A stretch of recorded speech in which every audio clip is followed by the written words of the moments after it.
Hope everyone is having a wonderful day, and welcome back to Sinister Customs.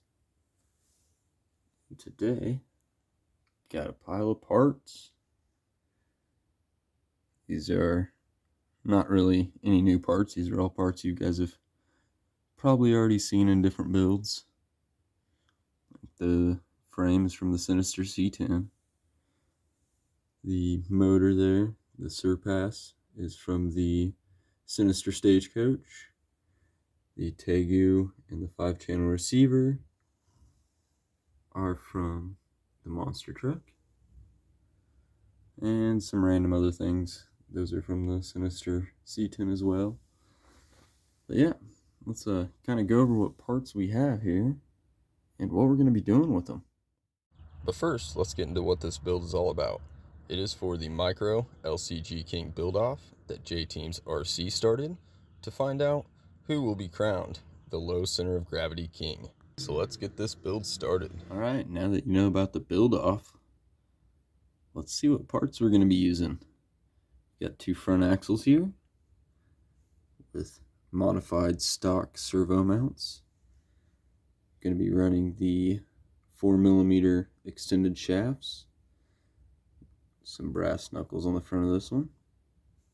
And these are all just parts I've taken off other builds, so that's why they're the way they are right now. I will be taking some of them apart completely. Aluminum skid plate. Got some deadbolt rear links for the front, high clearance from Shaka Hobbies. Got that HR aluminum frame. That was that bouncer cage. I just cut the top of it off. We've got some Jeep Gladiator links for the rear. Thank you.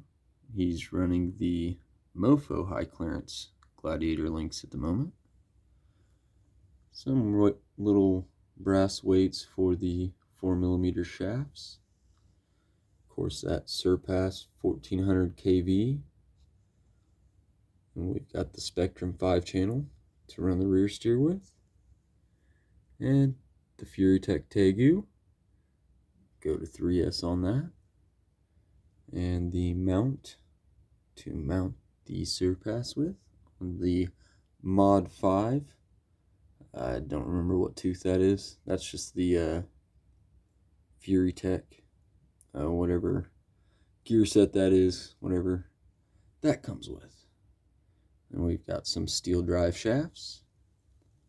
We'll be doing stock shocks in the front, double barrels in the rear. Bucky's old battery tray.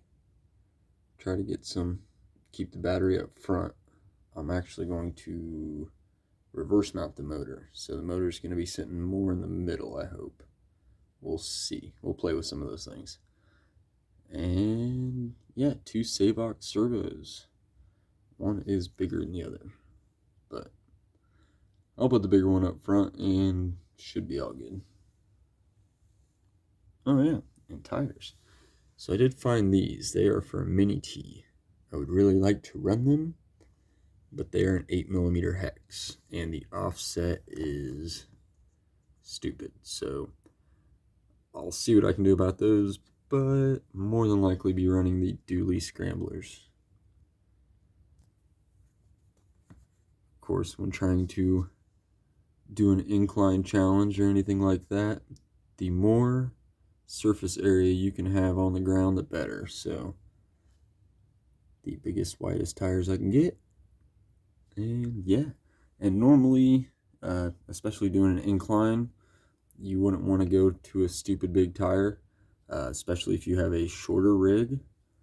You'll flip over a lot easier. But with how long this guy's going to be, I think we'll be fine with the bigger ones. If it does tend to be an issue, we'll switch that out.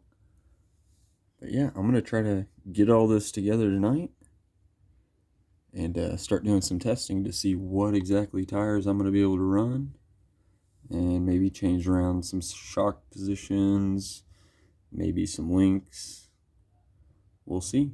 So let's get to putting it together. So I did go ahead and install a trail gear. I believe that's the 14% or whatever overdrive in the front.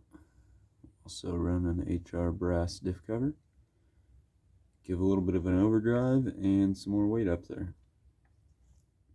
And I noticed the pins were coming out of my axle shafts, so I replaced them with a set of RC all-wheel drives. This is what I got done on it last night.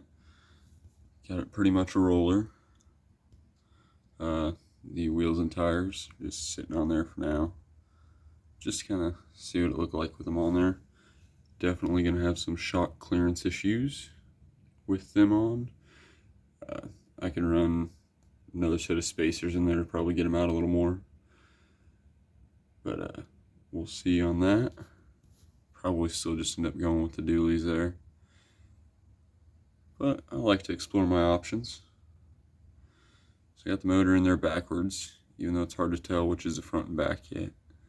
But the motor's in there backwards mostly because I wanted to try to mount my batteries, ESC, and everything right there in front. And I'm not 100% sure that's the motor I'm going to stick with. I've got the BAM sitting there that actually sits a little lower and it's a little smaller. So that would also help with the center of gravity, keeping it down low. And probably keep it just above the frame rails there with that BAM motor. So might end up switching that in, but again, probably still flipping it around towards the back, unless if it runs into clearance issues because it does sit lower. But yeah, that's where it's at right now. Maybe a little link comparison to a Gladiator. So this is Gladiator and Deadbolt rear links making this guy up. And the batteries I'm possibly going to run. So I got this little 3S here, little low Z mini T, and then I've got these two little 1S's from, I believe they're the Enduros. Yeah, so I can tie those two together and then run it on 2S or have the one little 3S there. Just kind of play around with some things once I get it all put together and see how it does. That's where I am for now, so stay tuned to see where everything goes. Have a good one, guys.